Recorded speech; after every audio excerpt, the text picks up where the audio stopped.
الرحمن الرحیم۔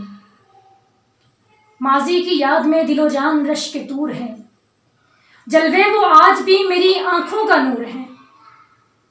سامعین ذی وقار، جو قومیں اپنی تاریخ کو بھول جاتی ہیں وہ حرف غلط کی طرح مٹ جایا کرتی ہیں، جبکہ ہماری تاریخ ہمارے اسلاف کے ذریع کارناموں سے بھری پڑی ہے۔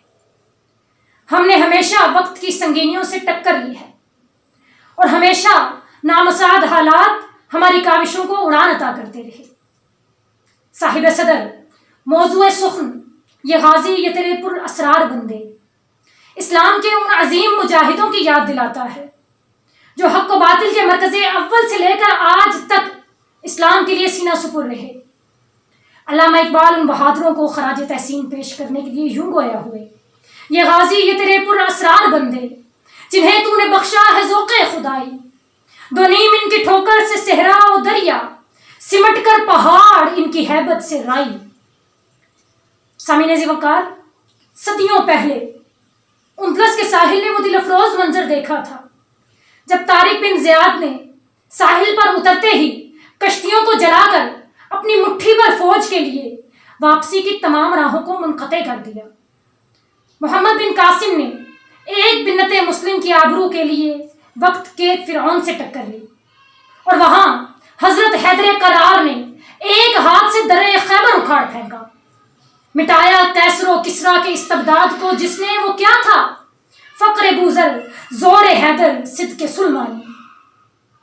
صاحب صدر، تاریخ شاہد ہے کہ ہر دور میں مردان حق کو ایک نیا طوفان درپیش ہوتا تھا، ایک نئی تحریک درپیش ہوتی تھی۔ ایسے حالات میں ہم نے کہیں خالد بن ولید کو برسر پیکار پایا، کہیں محمد بن قاسم کو پایا، کہیں سلطان ٹیپو نظر آئے تو کہیں ارطغرل غازی اپنے سے کئی گنا بڑے دشمن سے فتوحات حاصل کرتے ہوئے ایک نئی سلطنت عثمانیہ کی بنیاد رکھتے ہیں۔ دی اذانیں کبھی یورپ کے کلیساؤں میں، کبھی افریقہ کے تپتے ہوئے صحراؤں میں۔ ہم جو جیتے تھے تو جنگوں کی مصیبت کے لیے اور مرتے تھے تو تیرے نام کی عظمت کے لیے۔ ہم جو جیتے تھے تو جنگوں کی مصیبت کے لیے۔ یہ غازی یہ تیرے پر اسرار بندے میری پاک فوج کے جوانان اس مصرے کا خوبصورت مصداق ہیں۔ ذرا یاد کیجئے وہ وقت جب وطن کی سرحدوں پر خون کی ہولی کھیلی جا رہی تھی، جب فضائیں چیخوں سے گونج رہی تھیں۔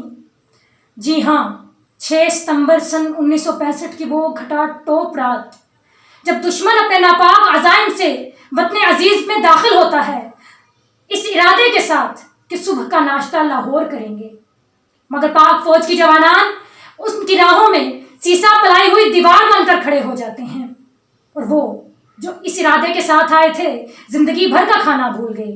اسی لیے تو میں کہتی ہوں کہ ان پاکستان کی افواج کے لیے، ان اپنوں کے لیے دل سے بہت جذبات گرتے ہیں۔ میری آج کی گفتگو کا خاص مقصد آپ سب کی توجہ ایک اہم نقطے کی طرف کروانا ہے جو کہ آج وقت کی آواز بھی ہے۔ آج کشمیر میں مسلم زادیوں کی عصمتوں کو تار تار کیا جا رہا ہے، ماؤں کی کوکیں اجاڑی جا رہی ہیں، مساجد کو شہید اور مسلمانوں کی نسل کشی کی جا رہی ہے۔ ہم جو اسلاف کی عظمتوں کے امین ہیں، ہم اس قدر خاموش کیوں ہیں؟ آپ سب کو ایک پیغام دینا چاہتی ہوں، ذرا یاد کیجئے کہ صفحہ دہر سے باطل کو مٹایا کس نے؟ نوع انسان کو غلامی سے چھڑایا کس نے؟ میرے کعبے کو جبینوں سے بسایا کس نے؟ میرے قرآن کو سینوں سے لگایا کس نے؟ تھے تو وہ آباد تمہارے ہی مگر تم کیا ہو؟ ہاتھ پہ ہاتھ دھرے منتظر فردا ہو؟ حیدری فقر ہے نے دولت عثمانی ہے، تم کو آباد سے کیا نسبت روحانی ہے؟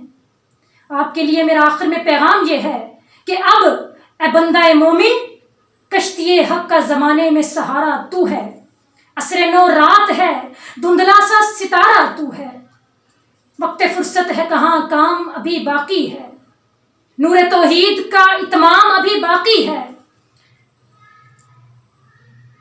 قوت عشق سے ہر پست کو بالا کر دے، دہر میں اس میں محمد سے اجالا کر دے۔ آپ کی سماعتوں کا بہت شکریہ۔